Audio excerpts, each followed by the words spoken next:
peut y Voilà, aller. eh bien, bonsoir à chacune et à chacun.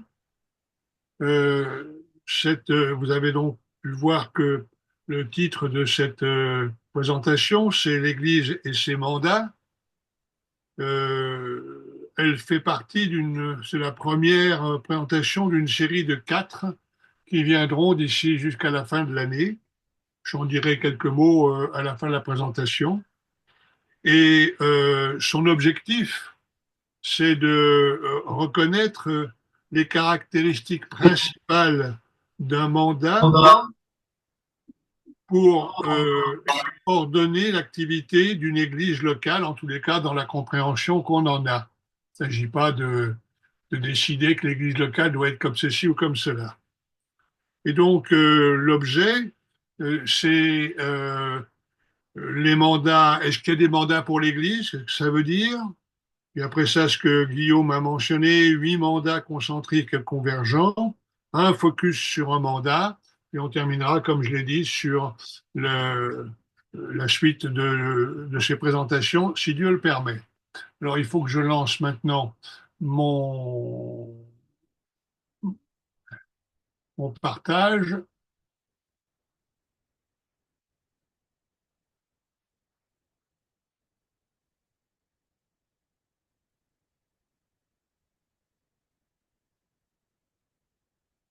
Voilà. Est-ce que vous voyez bien mon écran, le fonctionnement de l'Église? Voilà un peu les 4 points qu'il... On le voit, François, mais c'est tout petit. Ah, alors, je ne sais pas comment faire pour le grossir, mais ça va disparaître et puis après c'est plus gros. Simplement, j'ai interverti le survol de 8 mandats viendra avant le cadre de chaque mandat. Donc, je vais lancer cela maintenant. Voilà. Ah bah oui, je ne vais pas lancer. Est-ce que c'est mieux comme ça? C'est parfait. Voilà. Donc, il faudra un peu intervertir les 2 derniers, mais c'est pas grave. Donc, l'Église tout entière. Alors, je cite Éphésiens au chapitre 1er, au verset 19, la puissance de la force du Dieu de notre Seigneur Jésus-Christ, le Père de gloire, cette puissance qu'il a déployée dans le Christ en le ressuscitant d'entre les morts, et il l'a fait asseoir à sa droite dans les lieux célestes, au-dessus de tout pouvoir et autorité et puissance et domination et de tout nom qui se nomme, non seulement dans ce siècle, mais aussi dans celui qui est à venir. Et il a assujetti toutes choses sous ses pieds et l'a donné pour être chef sur toutes choses à l'assemblée qui est son corps, la plénitude de celui qui remplit tout en tous. J'aimerais donner une petite explication sur ce terme, la plénitude de celui qui remplit tout en tous. Dans le début de ce chapitre, c'est clair que nous, les chrétiens, nous appartenons maintenant à Dieu comme ses enfants. Et dans ce dernier verset 23, il nous est dit que l'Église est le corps de Christ, la plénitude de celui qui remplit tout en tous. Et je crois qu'il faut comprendre cela comme l'Église est le complément ou ce qui complète le Christ, envisagé comme homme ressuscité d'entre les morts. Tout le déploiement de la puissance de Dieu dans les versets précédents pour le ressusciter. Et comme fils de Dieu, évidemment, sans doute, il n'a besoin de rien pour compléter sa gloire. Mais comme un homme ressuscité d'entre les morts, comme homme, c'est nécessaire. Dans sa gloire de résurrection, il ne serait pas plus complet sans l'Église que ne l'était Adam sans Ève. Il est homme. Dieu l'a ainsi ordonné dans les conseils de sa gloire de toute éternité.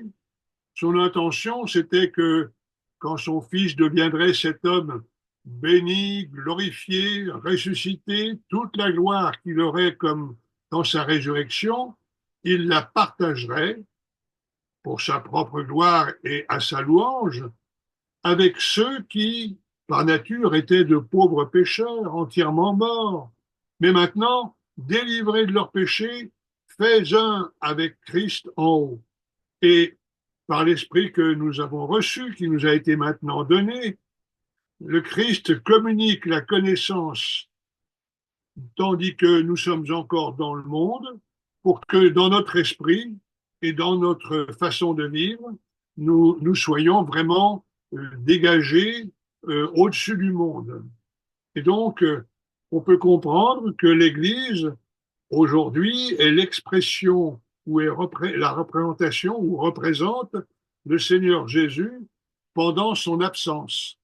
C'est important de considérer que, eh bien voilà, euh, nous avons reçu, on va dire, mandat, où nous partageons la gloire du Seigneur Jésus, et nous avons reçu ce qu'il veut nous communiquer de son autorité, de sa position.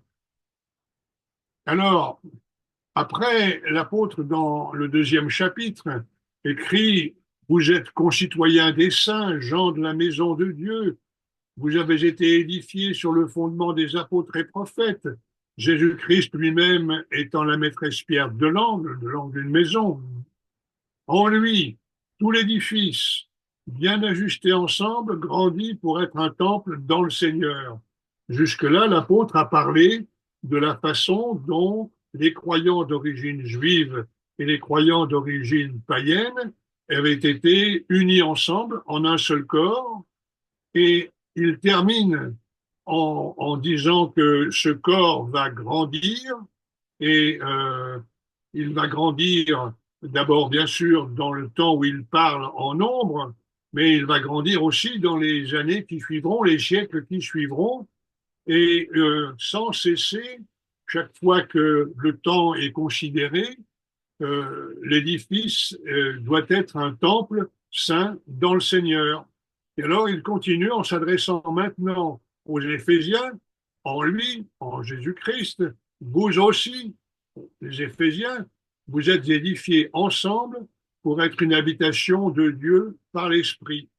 Si on, si on n'accepte pas cette compréhension que maintenant l'apôtre s'adresse, on va dire, d'abord aux croyants d'Éphèse, alors il y a beaucoup de choses qui sont dites ensuite qui n'ont pas vraiment de sens.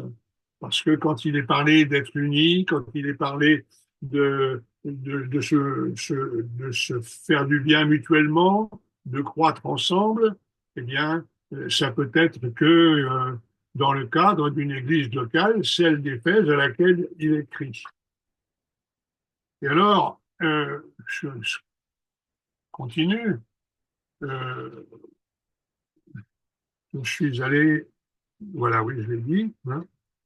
Euh, et maintenant, ah, pourquoi ça revient? Maintenant, je voudrais citer ces versets de l'Apocalypse, quand l'apôtre Jean, au chapitre 1er, voit sept étoiles dans la main droite et sept lampes d'or. Alors, l'explication lui est donc donnée quant au mystère des sept étoiles que tu as vues dans ma main droite et des sept lampes d'or. Eh bien, les sept étoiles sont les anges des sept assemblées et les sept lampes sont sept assemblées. Et donc, il faut penser que dans un premier temps, les assemblées dont il est parlé, qui vont être décrites au chapitre 2 et au chapitre 3, sont des assemblées qui existaient à cette époque-là. Et par conséquent, on a comme une photo à l'instant de l'état de ces églises et de l'appréciation du Seigneur. Il est intéressant, je crois, de comprendre que il y a là une image de l'ensemble de l'Église, parce que dans la main du Seigneur, il n'y a pas de raison qui est que cette Église de l'Asie mineure, qui en comptait beaucoup plus, et puis toutes les autres églises qui existaient à cette époque. On est à la fin du 1er siècle et tout le travail de l'apôtre Paul a porté ses conséquences et des autres serviteurs, en sorte que on peut bien comprendre que le chiffre 7 représente un ensemble, mais c'est l'ensemble qui permet de comprendre que il est donné maintenant à connaître la vision que le Seigneur Jésus peut avoir des différents états dans lesquels peuvent se trouver n'importe quelle église locale. On a une représentation générale de ce que le Seigneur va trouver dans la vie de l'église, et chaque église locale peut se retrouver, se reconnaître en partie, ou un peu dans une, un peu dans l'autre, dans les descriptions qui sont faites. Et alors, euh, il est intéressant, à mon avis, de voir que quand il est parlé aux églises, aux 7 églises, eh bien, il y a un certain nombre d'objectifs qui leur sont proposés. Ces objectifs ne sont pas dans les 7 lettres parce qu'ils se trouvent disséminés dans les différents écrits du Nouveau Testament, très peu dans les évangiles. Le Seigneur n'était pas monté au ciel, l'Esprit Saint n'était pas là. Mais alors, dans les lettres des apôtres, eh bien, les objectifs qui sont fixés à l'Église et que l'on peut extrapoler à chaque Église locale, Éphésiens 3, verset 8, cette grâce a été donnée donnée à Paul, d'annoncer parmi les nations les richesses insondables du Christ, de mettre en lumière devant tous l'administration du mystère tenu caché de tout temps en Dieu qui a tout créé, c'est-à-dire la façon dont les choses se conçoivent ou sont conçues. Alors, la mise en lumière afin que la sagesse si variée de Dieu soit donnée à connaître aux pouvoirs et aux autorités qui sont dans les lieux célestes par le moyen de l'Assemblée. Là, on a quelque chose de très général sur l'objectif poursuivi par Dieu pour faire connaître sa sagesse, le peuple d'Israël étant pour l'instant mis de côté. C'était lui qui, au départ, aurait dû manifester cela, mais pour l'instant, jusqu'à ce qu'il soit rétabli, on va dire, c'est l'Église qui permet de connaître, de voir comment la sagesse de Dieu se manifeste dans l'Assemblée. Et donc, c'est quelque chose d'important de saisir que l'Assemblée a maintenant, qui est le complément du Christ glorifié, c'est-à-dire sa représentation sur la terre, elle est en place du Seigneur sur la terre, eh bien, en elle, eh bien, doivent pouvoir être connues euh, toute la sagesse de Dieu. De la même façon, et j'y reviendrai, de la même façon que dans la présence du Seigneur Jésus sur la terre, eh bien, toute la plénitude de la déité a pu être connue, comme cela est dit dans l'Épître aux Colossiens. Une deuxième citation, vous êtes concitoyens des saints, gens de la maison de Dieu, ayant été édifiés sur le fondement des apôtres et prophètes, Jésus-Christ lui-même étant la maîtresse pierre de l'angle, en lui, tout l'édifice bien ajusté ensemble grandit pour être un temple saint dans le Seigneur. Ça, c'est la vision globale, générale, sur l'ensemble de la terre, on va dire, et dans toute la durée du temps. Et maintenant, d'une façon plus précise, en lui, donc dans le Seigneur, vous aussi, vous êtes édifiés ensemble pour être une habitation de Dieu par l'Esprit. Là, on a un deuxième objectif qui est donné, c'est que Dieu veut habiter dans un ensemble de personnes, vous aussi, les croyants à Éphèse, dans ce passage, et il veut habiter par l'Esprit au milieu de vous. Un autre passage, dans Timothée, l'apôtre écrit à Timothée pour lui donner des enseignements sur les questions pratiques de l'organisation de l'Église. eh bien, il parle, je reparlerai de ce verset plus loin, mais il dit là maintenant, la maison de Dieu qui est l'assemblée du Dieu vivant, la colonne et le soutien de la vérité. Voilà encore un objectif qui est assigné à l'assemblée de Dieu, c'est que dans un monde qui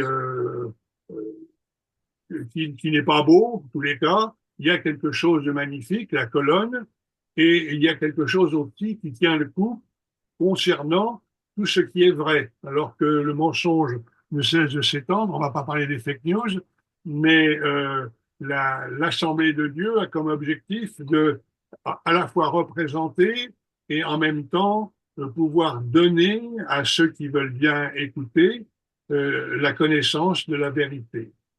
Et puis Pierre dit, vous approchant du Seigneur Jésus, pierre vivante, rejetée par les hommes, choisie et précieuse auprès de Dieu, vous-mêmes aussi, comme des pierres vivantes, vous êtes édifiés en une maison spirituelle, un saint sacerdoce, pour offrir des sacrifices spirituels agréables à Dieu par Jésus-Christ. Voilà encore un objectif donné à l'Église, être là sur la terre, ce qui permet d'apporter à Dieu l'adoration et puis encore bien d'autres façons de se comporter qui sont conduites par l'Esprit de Dieu et qui lui sont agréables. On peut penser dans un premier temps, ou d'une façon tout à fait spécifique à ce que le Seigneur Jésus a dit à la femme samaritaine, c'est que le Père cherche les adorateurs, il adore en esprit et en vérité. Et puis, je vais encore dans Pierre, un tout petit peu plus loin que ce que je viens de lire, mais vous êtes une race élue, un sacerdoce royal, une nation sainte, un peuple acquis, pour que vous annonciez les vertus de celui qui vous a appelé des ténèbres à sa merveilleuse lumière. Pas oublier que l'apôtre Pierre écrit à des croyants d'origine juive, et quand il leur dit vous êtes une race élue, vous êtes un peuple acquis, il s'adresse à des gens à qui l'Éternel avait dit plus mon peuple. Hein. Et donc entrer dans une relation avec Dieu nouvelle par le Seigneur Jésus, eh bien, c'est afin d'annoncer les vertus de celui qui vous a appelé des ténèbres à sa merveilleuse lumière, et ça correspond au volet du peuple d'Israël qui devait être un témoin de l'Éternel dans le monde entier. Et je veux simplement souligner qu'on a pour que vous annonciez les vertus. Et puis, on revient à Éphésiens, le Christ a aimé l'assemblée et s'est livré lui-même pour elle, afin qu'il la sanctifie en la purifiant par le lavage d'eau, par la parole, afin qu'il se présente l'assemblée à lui-même glorieuse, n'ayant ni tache, ni ride, ni rien de semblable, mais afin qu'elle soit sainte et irréprochable. Alors, je veux bien penser que quand le Seigneur nous recevra, quand il nous aura enlevés et qu'il y aura aussi les noces de l'agneau, on sera saint, l'Église sera sainte et irréprochable, mais c'est quand même dommage de ne pas pouvoir penser qu'elle peut être ça dès maintenant et que toute l'activité de sanctification, de purification, eh bien, a pour objet que dans ce monde, son objectif, c'est qu'elle soit sainte, c'est-à-dire séparée pour Dieu et irréprochable, c'est-à-dire sans qu'on puisse lui attribuer, sans qu'on puisse l'accuser de choses qui démentiraient sa relation avec le Seigneur Jésus. Et alors, on peut se poser la question, mais comment ces objectifs, dont on vient d'en voir quelques-uns, peuvent être mis en œuvre? Alors à Timothée, l'apôtre dit, tout cela je te l'écris, c'est pour que tu saches comment il faut se conduire dans la maison de Dieu. Il y a donc un ensemble de prescriptions qui sont données pour remplir ces objectifs, pour atteindre ces objectifs. Ce que tu as entendu de moi en présence de nombreux témoins, confie-le à des hommes fidèles qui soient capables à leur tour d'en instruire d'autres. On voit bien que là, les choses communiquées par l'apôtre Paul doivent se transmettre et se transmettre de génération en génération. Le cycle enclenché là doit se poursuivre. À titre, il peut dire je t'ai laissé en Crète pour que tu mettes en bon ordre ce qui reste à régler. On voit bien qu'il y a là, derrière cette expression, tout un ensemble de prescriptions qui permettent d'atteindre les objectifs qui sont fixés à ces si nombreuses assemblées dans chaque village, dans chaque ville plutôt, hein, laissés après le passage de Paul avec Tite. Et ça nous met l'eau à la bouche pour savoir ce qui peut permettre de vraiment atteindre les objectifs dont on en a vu quelques-uns auparavant. Et puis, le Seigneur Jésus lui-même, j'ai encore beaucoup à vous dire, mais vous ne pouvez pas le supporter maintenant. Quand celui-là, l'Esprit de vérité, sera venu, il vous conduira dans toute la vérité, car il ne parlera pas de par lui-même, mais il dira tout ce qu'il aura entendu. Il vous annoncera ce qui va arriver, celui-là me glorifiera, car il prendra de ce qui est à moi et vous l'annoncera. Et j'aime lier ces versets à ce que le Seigneur Jésus a révélé à Pierre, qu'il va bâtir son assemblée. C'est lui qui va avoir tout ce travail d'édification qui ne se fait pas d'un claquement de main, qui ne se fait pas en quelques minutes, mais voilà, il nous a laissé l'Esprit Saint pour que ce que l'Esprit a entendu ou a partagé avec le Seigneur, eh bien, ce soit des choses qui nous soient communiquées et qui soient liées avec le Seigneur Jésus. Il prendra de ce qui est à moi et vous l'annoncera. Parce que on va voir que ces objectifs, ces mandats, comme je les appelle, on va en parler, eh bien, ils ont été parfaitement réalisés par le Seigneur. Ce qui est à lui, ce qui est au Seigneur, ça nous sera annoncé pour que nous puissions suivre cette trace. Alors, deux notions proches, la mission et le mandat, ou le mandat et la mission. Je vais aller vite. La mission est une tâche confiée, mais le mandat, c'est un pouvoir confié. Et donc, ce qui est vraiment différent là-dedans, c'est que le mandat comprend l'énoncé d'une mission et surtout, elle comprend le fait que celui qui confie la mission, non seulement donne la mission, mais il va donner aussi tout ce qui est nécessaire, tout ce qui est normalement de son pouvoir à lui, de son autorité, il va les confier à ceux qui doivent accomplir la mission. Et je préfère employer ce mot de mandat, alors qu'on pourrait mettre mission, parce que il introduit un lien puissant entre celui qui confie et celui qui doit faire. Alors, euh, comme ça, pour commencer rapidement, quelques mandats d'une assemblée. Être une habitation de Dieu, on l'a vu tout à l'heure. Offrir des sacrifices spirituels, c'est ce que Pierre a dit. Annoncer les vertus de Christ, c'est aussi Pierre qui l'a dit. Et l'assemblée chrétienne, une assemblée chrétienne, reçoit comme mandat ces mandats décrits là, euh, pour que le Seigneur Jésus, le Christ, soit rendu perceptible. Je tire cela de l'Apocalypse avec ces sept églises qui forment un cercle, qui sont sept lampes, enfin plutôt sept églises qui sont représentées par sept lampes, qui forment un cercle au milieu duquel il y a quelqu'un. Et quand on met quelqu'un au milieu d'un cercle de lumière, d'un cercle oui, de lumière, eh bien, c'est afin d'éclairer ce qu'on met au milieu. Bien sûr que ceux qui sont au-delà des lampes, des lumières, des bougies ou ce que vous voudrez, ce qui produit la lumière, eh bien, ils le voient, mais ils voient beaucoup plus ce qui est éclairé, ils le voient sous toutes ses coutures, parce que les lampes éclairent cet objet, cette personne dans notre cas. Et alors, maintenant, avant d'aller plus avant dans l'explication de ce que comprend un mandat, je voudrais vous montrer ce sur quoi on va parler, ces différents mandats. J'en ai déjà montré les trois premiers à droite. Alors, j'ai mis les trois premiers à droite, mais ils sont tous sur le même plan. Il ne faut pas essayer, si on essaye de, d'en privilégier un, de lui donner plus d'importance, eh bien, très rapidement, on va tomber dans l'erreur et on va être conduit d'une certaine façon à la secte qui privilégie un aspect plutôt que de prendre les différents aspects qui nous sont présentés.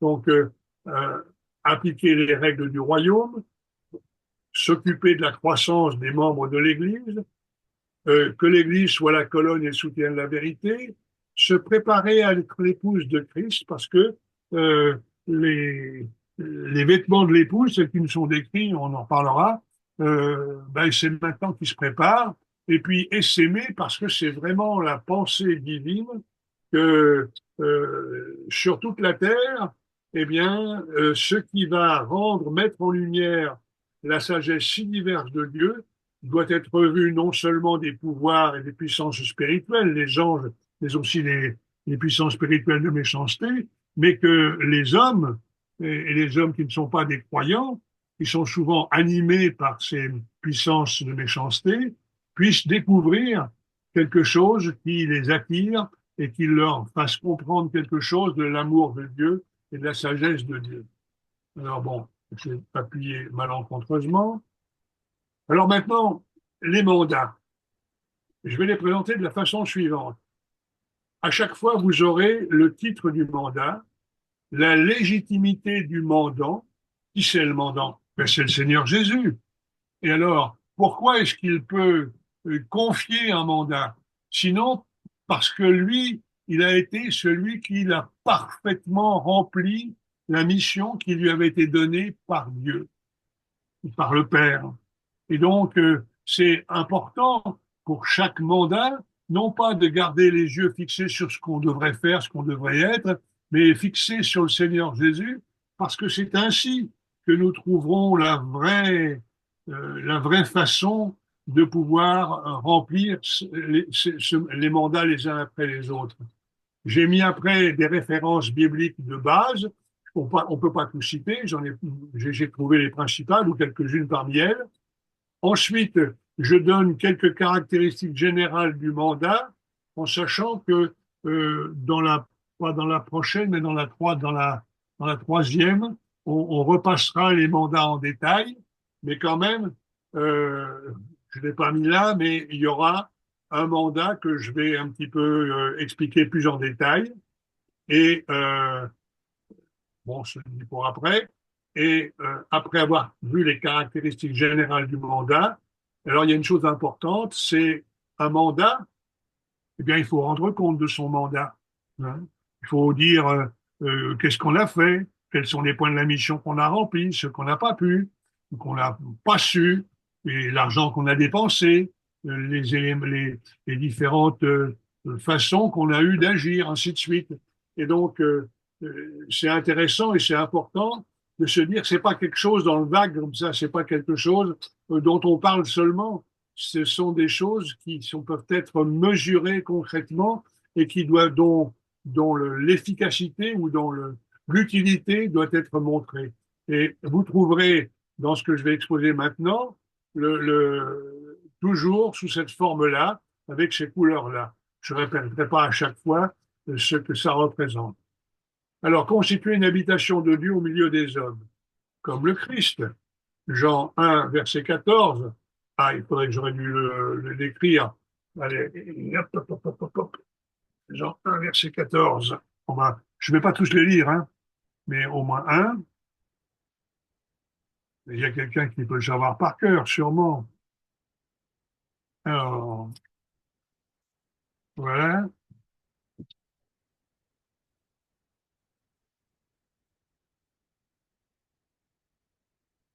La parole devint chair et habita au milieu de nous.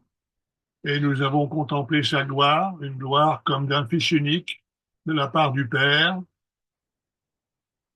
Elle a habité au milieu de nous, pleine de grâce et de vérité. Et donc, vous pourrez lire les autres citations, mais ça nous aide à comprendre que voir le Seigneur, c'est voir Dieu, c'est voir le Père, et puis c'est véritablement comprendre comment le Père s'est manifesté au travers de lui.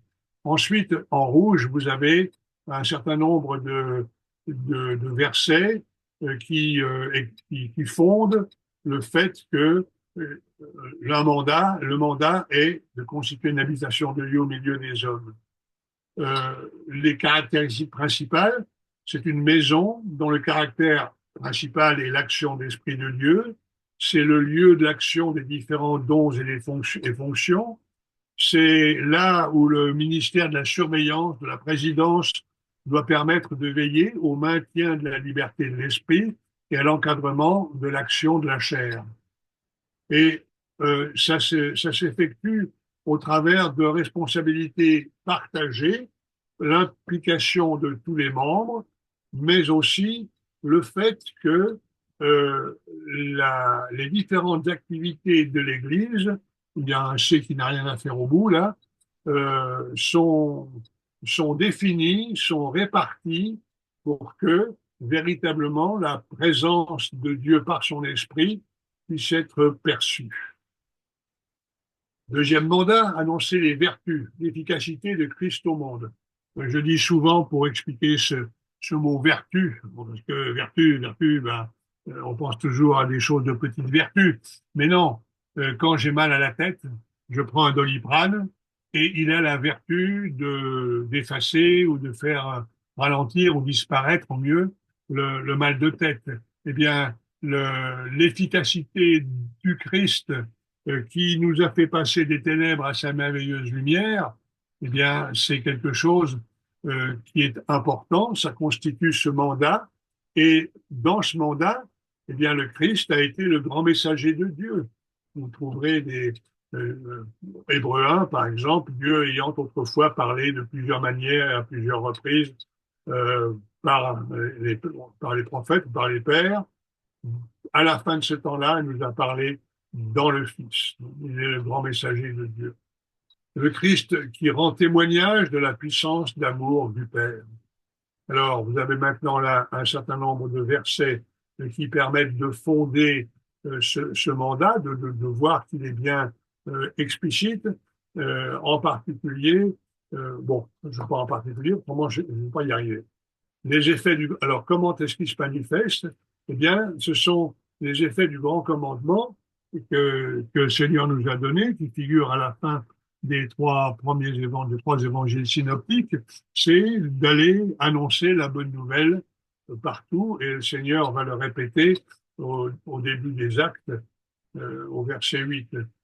Et là, on peut se poser la question, et pas qu'il faut se poser la question, c'est la description de la place de l'Église dans la mise en œuvre du mandat se traduit par le soutien des évangélistes, par le soutien des actions d'évangélisation, par la contribution aux bonnes œuvres collectives, qui sont le témoignage de l'efficacité du Seigneur Jésus pour transformer les vies. Et maintenant, la participation de tous les membres dans la prière, dans la collaboration différenciée, tout le monde ne peut pas faire la même chose, heureusement, hein, et dans l'accompagnement postérieur aux diverses actions, permettent de mesurer, permettent de vérifier si véritablement l'Église rentre dans ce mandat. Troisième mandat, plaire à Dieu, lui offrir ce qui lui est agréable. Alors, le Seigneur Jésus, eh bien, Dieu lui-même, le Père lui-même, a rendu témoignage à ce qu'il trouvait dans son Fils. Celui-ci est mon Fils bien-aimé, en qui j'ai trouvé mon plaisir. Et il le fait à deux reprises, lors du baptême du Seigneur Jésus, par Jean, et lors de la transfiguration. Véritablement, devant ce qui, au baptême, devant ceux qui étaient là, la présence du Seigneur était véritablement l'expression de ce qu'il aimait trouver dans l'homme, c'est-à-dire son humiliation dans un sens et sa confiance dans la volonté de Dieu de bénir. On ne pas parler de la transfiguration. Les versets qui permettent de fonder et de comprendre ce que c'est que ce mandat sont cités là. Euh,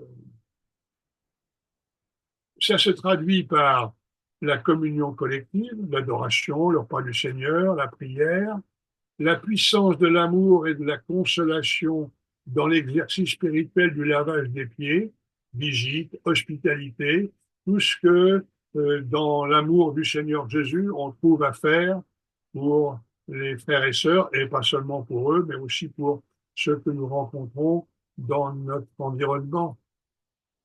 L'exercice de la libéralité et de la bienfaisance, ce sont des choses qui sont agréables à Dieu. Le bonheur de donner à Dieu des sujets de satisfaction, à savoir que Dieu est notre grand Dieu est agréablement non pas surpris, mais il trouve là quelque chose qui est selon lui et il nous introduit dans sa communion.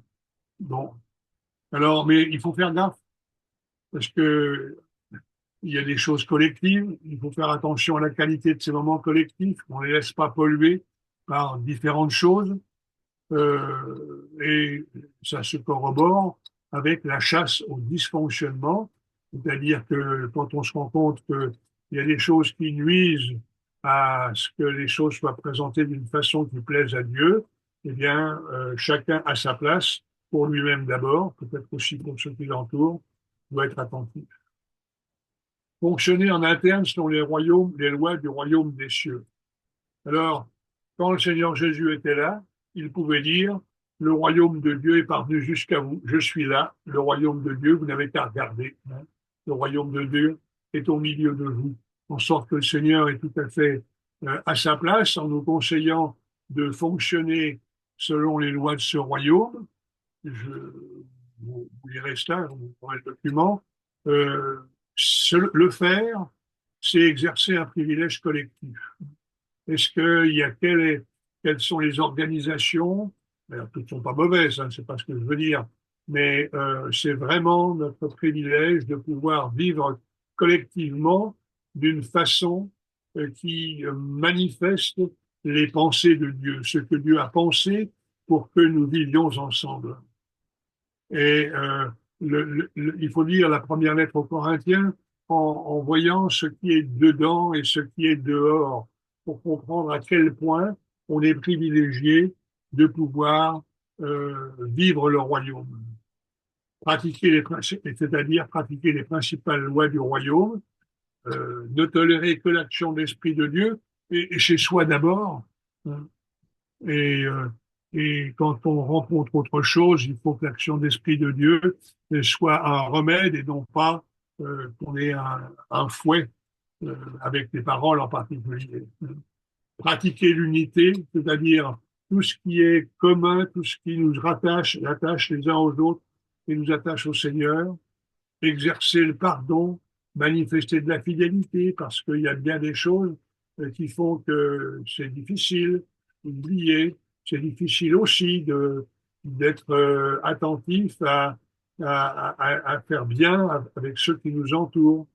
Ça, se, ça ne se fait pas sans que on exerce une responsabilité que l'on a reçue et avec une certaine autorité, que ça nous autorise à faire de la médiation, que ça nous autorise aux soins pastoraux. Et si tout cela c'est fonctionner en interne selon les lois du royaume des cieux, ça nous permet aussi de vivre ensemble, peut aussi ailleurs que dans les réunions d'assemblée. Je dirais même et presque, il faudrait d'abord que ce soit ailleurs que dans les réunions d'assemblée pour que le vivre ensemble en assemblée soit vraiment bien. Pourquoi tu veux pas avancer, toi? Voilà. Quelles sont les conditions concrètes de la veille collégiale des anciens, des diacres, des serviteurs, pour que, pour que ce fonctionnement puisse être vécu, eh bien, Dieu a placé parmi nous des fonctions qui permettent de rectifier le tir, d'être encouragé, de, d'avoir un exemple.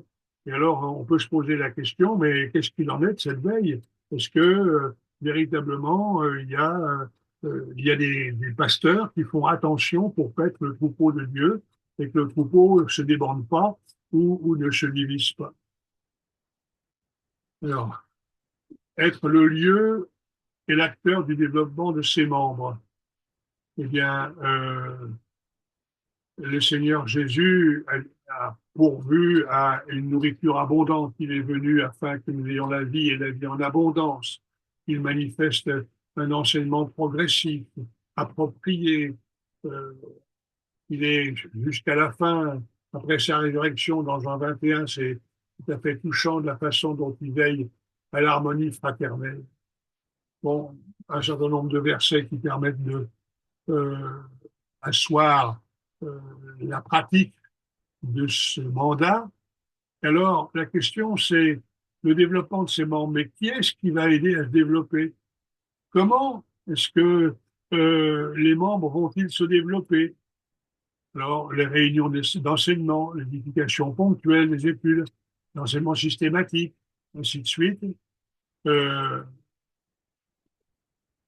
il faut, il faut être acteur, donc il faut servir pour le développement. Hein, on est au service des membres pour les aider à nous enseigner, à leur montrer. Mais alors, est-ce que véritablement on comprend qu'il y a des modalités d'apprentissage? Et si on le comprend, alors c'est vraiment une bénédiction parce qu'elles sont un enrichissement profond, qu'ils soient pastoraux. Et ce qu'on peut se poser comme question pour essayer d'apprécier la façon dont on remplit ce mandat, c'est encore là aussi comment est-ce que on fait attention à ce que ces capacités d'enseignement, à la façon de les mettre en œuvre, est-ce qu'il y a quelque chose, est-ce qu'il y a un processus au milieu de nous, est-ce qu'il y a un ensemble de personnes qui sont attentives pour que qui dit développement dit forcément évolution, pour que les choses évoluent d'une façon heureuse, bonne. Je pense à cet exemple que le Seigneur donne avec le bon samaritain, à ce qu'on trouve dans l'auberge. Eh bien là, on a un tenancier d'auberge qui va faire attention à ce que à ce que les soins apportés moyennant la rémunération donnée par le bon samaritain produisent du fruit. Est-ce que on a là quelque chose qui permet de veiller là-dessus? Et alors, si on a quelque chose, eh bien, qu'est-ce qu'on fait, qu'est-ce qu'on prend comme disposition pour que ça se passe bien? L'enseignement systématique, par exemple, est-ce qu'on a pris les dispositions pour que un enseignement systématique régulier, permanent, qui se renouvelle tous les X années, parce que les gens changent, grandissent, puis des nouveaux arrivent. Est-ce qu'on a pris les dispositions pour ça? Et des dispositions aussi matérielles. Maintenant, ce mandat, être dans le monde la colonne et le soutien de la vérité. Ça, c'est directement issu, vous vous souvenez, de ce que Paul dit à Timothée. Eh bien, la personne du Seigneur Jésus, euh, sa gloire pleine de grâce et de vérité. Dans Jean 1, je l'ai vu tout à l'heure. Il va dire, je suis le chemin, la vérité et la vie. Et plus tard, l'apôtre Paul dira, la vérité est en Jésus. C'est pas un Jésus, comment est-ce que je vais dire? Je dirais pas même glorifié, mais la vérité est en Jésus ayant vécu sur la terre, est en Jésus ayant été vraiment l'envoyé du Père, le témoin de son amour et ainsi de suite. Hein. Et donc voilà, on a bien, c'est recevoir du Seigneur Jésus cette l'exécution de ce mandat, c'est pouvoir s'appuyer sur lui pour le faire. Quelques citations. Et puis maintenant, la colonne. La colonne, on peut la considérer comme une décoration. Les deux colonnes du temple, elles étaient magnifiques, mais elles n'étaient pas là trop pour soutenir, mais pour illustrer, pour amener l'esprit dans de bonnes dispositions. Euh, la vérité, c'est ce qui est vrai, et ce qui est vrai est beau. Ce qui est vrai, au fond, est beau. Quelquefois, c'est peut-être pas très agréable parce que c'est des voiles des choses pas très chouettes, mais quand même, elle fait du bien. Mais la colonne comme soutien, eh bien, c'est ce qui permet d'asseoir la foi chrétienne, d'asseoir la vie chrétienne. Alors, le soutien, on en a besoin pour demeurer dans le cadre récréationnel, pour aussi véritablement soutenir ce que c'est que la foi chrétienne, le faire dans un environnement qui est tout à fait, on va dire, sinon déviant, en tous les cas, sinon opposé, en tous les cas déviant, et puis les relations avec le monde spirituel, il ne faut pas l'oublier parce que nous vivons dans un monde dont le chef est Satan et qui agit par toutes sortes de moyens pour essayer de nous détourner ou de montrer des choses fausses de différentes façons, à différents niveaux. Et l'Église est là, et en elle, on doit pouvoir trouver à la fois cette illustration et aussi euh, cette, euh, cette solidité, hein. J'ai noté là, vous voyez, dans les références, Tite, chapitre 2 et chapitre 3. C'est très intéressant de voir comment ce que Paul dit, c'est à la fois la décoration des esclaves, l'ornement, l'enseignement, hein, et en même temps le support de ce qui est vrai, de ce qui est droit, de ce qui est juste, pour des gens qui étaient réputés pour être des menteurs, hein. Bon, maintenant, comment est-ce qu'on peut juger de la façon dont ce mandat est rempli? Eh bien, est-ce qu'il y a un enseignement systématique continu qui est organisé pour que véritablement la vérité soit connue? Est-ce que les thèmes et les questions soulevés par le monde font l'objet d'une information biblique appropriée, euh, appropriée aux différentes classes, on va dire classes d'âge qu'il y a dans l'Église? Allez, je vais passer à la suivante. Se préparer à être l'épouse de Christ. Alors, le Seigneur Jésus a dit, euh, maintenant, je t'ai glorifié sur la terre, j'ai achevé l'œuvre que tu m'as donné à faire. Alors, en fonction de cela, glorifie-moi, toi, Père, auprès de toi-même, de la gloire que j'avais auprès de toi avant que le monde fût. Il faut se souvenir que le Seigneur Jésus a dit cela juste avant la croix, avec toute son horreur. Eh bien, nous allons nous aussi être introduits avec le Seigneur Jésus, selon ce que j'ai lu tout à l'heure dans le premier chapitre de l'Épître aux Éphésiens, par la puissance de Dieu. Et nous pouvons maintenant compter sur le Seigneur Jésus pour nous aider à nous préparer. Bon, des versets encore. Les caractères spirituels comment est-ce que je veux dire, des indications concrètes, les caractères spirituels portés sur la terre constituent dans la gloire la parure de l'Église victorieuse. Et vous pouvez prendre les 7 églises et voir que si le Seigneur souligne des choses auxquelles il faudrait porter remède, en tous les cas, le vainqueur est toujours mentionné et avec la gloire qui l'accompagnera quand le Seigneur Jésus viendra. Alors, j'ai mis authenticité, vous pourrez coller ça dans les différentes églises. Je l'ai mis en désordre. Cohabitation sans promiscuité, conserver les vraies priorités, rester ferme dans la pureté pour se dissocier du péché, se développer dans la fidélité, être fidèle jusqu'à la mort, demeurer dans l'enthousiasme. La dernière, c'est pour Laodicée. C'est la base du ministère prophétique de l'Église. Ça, c'est très important de comprendre qu'à côté de l'enseignement qui doit être donné, eh bien, il y a ce qui doit être donné par l'Esprit de Dieu qui vient répondre aux besoins, je dirais, hebdomadaires ou plus souvent quand il y a plus de réunions et qui permettent aux croyants de véritablement se comporter sur la terre d'une façon à ce que plus tard, alors leurs bonnes œuvres seront manifestées comme étant partie du vêtement de l'épouse. Alors, comment est-ce qu'on peut vérifier si on est bien, si on répond bien à ce critère? Comment se prêter à l'analyse de l'état de l'Église, être disposé pour en accepter le verdict et engager le processus de réparation et de progression? Parce que c'est maintenant que ça se joue. Tout à l'heure, ça sera trop tard quand nous serons enlevés. Et maintenant, les choses se jouent et avoir accepté, comme les 7 églises à qui le Seigneur a parlé par le moyen de Jean ont pu, j'ose pas dire ont dû, accepter ce que le Seigneur disait pour y porter remède. Le Seigneur a toujours donné le remède. Eh bien, nous-mêmes aussi, est-ce que nous sommes prêts collectivement à laisser le Seigneur porter un regard et nous le communiquer, et puis à en tirer les conséquences? Et s'aimer, c'est le dernier que j'ai mis. Ah, Alors, acte 1, verset 8, vous serez mes témoins à Jérusalem, dans toute la Judée et la Samarie, et jusqu'au bout de la terre.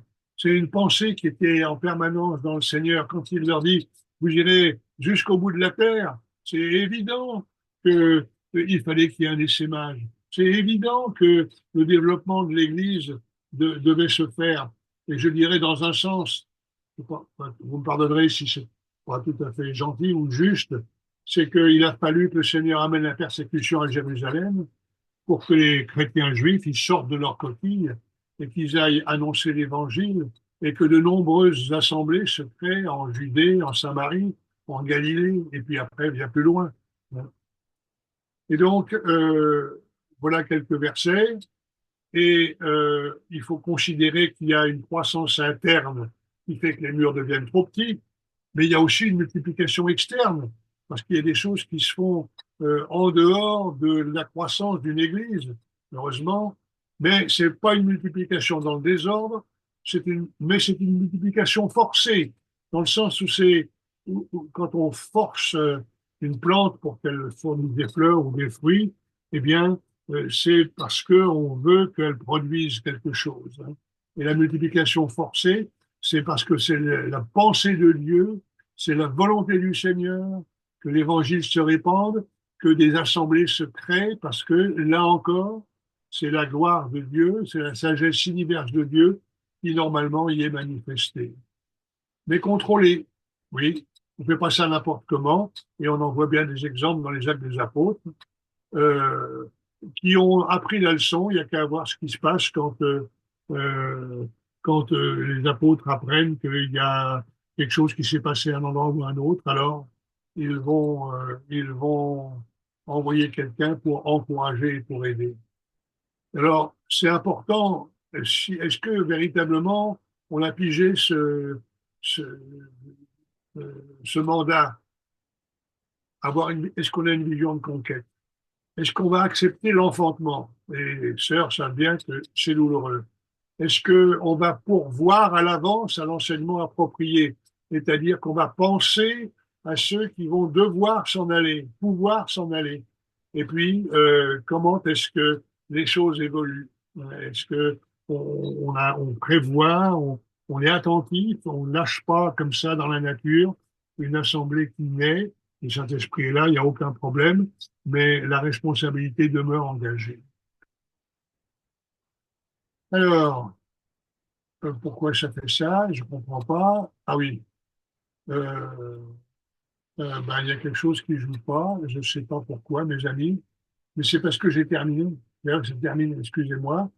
Je vais quitter ça et je vais me servir d'un autre logiciel pour vous parler du découpage d'un des, euh, d'un des, d'un des mandats. Alors, j'ai pris celui être dans le monde, la colonne et le soutien de la vérité. Vous avez des versets qui permettent de justifier qu'il y a un mandat. La légitimité du mandant, j'en ai déjà parlé. Les références bibliques, je vous ai indiqué.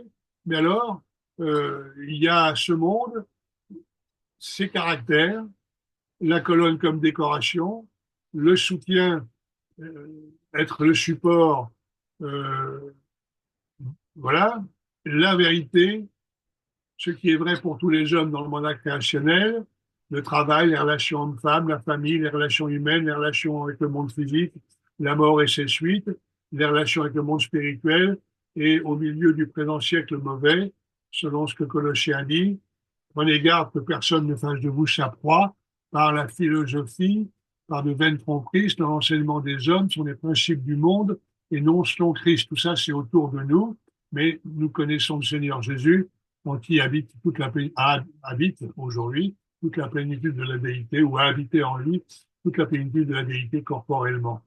Alors, je passe sur l'enseignement de l'Ancien Testament, et alors on peut se poser les questions suivantes. Comment réaliser une communication enthousiaste de la foi chrétienne? Comment est-ce que les thèmes et les questions actuelles sont-elles examinées à la lumière de la parole? Et il me manque quelque chose, mais ça fait rien, hein. Euh, voilà. Je veux dire que pour chaque mandat, il y a tout un travail à faire pour permettre d'apprécier, d'approfondir le mandat.